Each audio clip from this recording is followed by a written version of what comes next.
You have web testing, either open source or non-open source.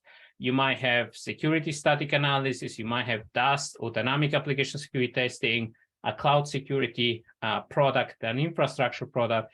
Looking at all of this information is challenging. And on top of that, you have pen testing. And on top of that, you actually have threat feed and the latest vulnerability and the latest panic that happens from management, that happens from everyone.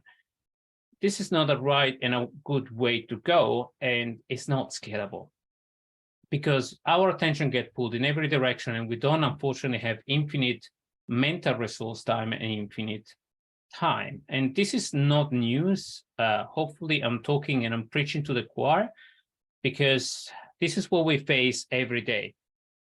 And if you're a small organization that has less than 1,000 employees, 100 devs, you can probably still kind of handle all this manually with different level of expertise, but the surface is not insane. You can still dedicate enough amount of time to each team. And the more you know each team, the more you know each application, the faster you become in analyzing a vulnerability. And 48 minutes per team per week is actually not that bad numbers.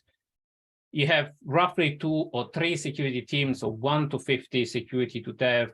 Probably not an insane amount. It's still a lot of work, but it's not an insane amount to manage. Probably you will face it when it becomes at scale and challenging, when you have the superstar vulnerability that comes like the log4shell or spring4shell or the OpenSSL.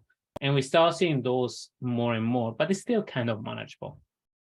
Where this becomes really challenging is probably when you get to a mid-size to enterprise level or to large organization where you have roughly 3,000 and more employees, you have 1,000 devs and much less security team. So if you see the security team do not scale at the same time with the development team, and that's one of the reasons why we keep on saying security is everybody's responsibility, because we don't have enough resource to actually put our hands onto the problem. And if you see here, the amount of time it takes us to get through the vulnerability for a specific team is much, much less. So we have less time to triage, less time to identify the vulnerabilities, and we really need to focus on the vulnerability that really matters. So this is where risk management and vulnerability management at scale really deliver the best benefit, because we get time to actually focus on what really matters.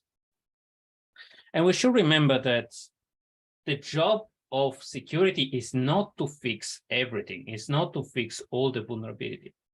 We should help the business fix the vulnerability that are in line with the risk expectation.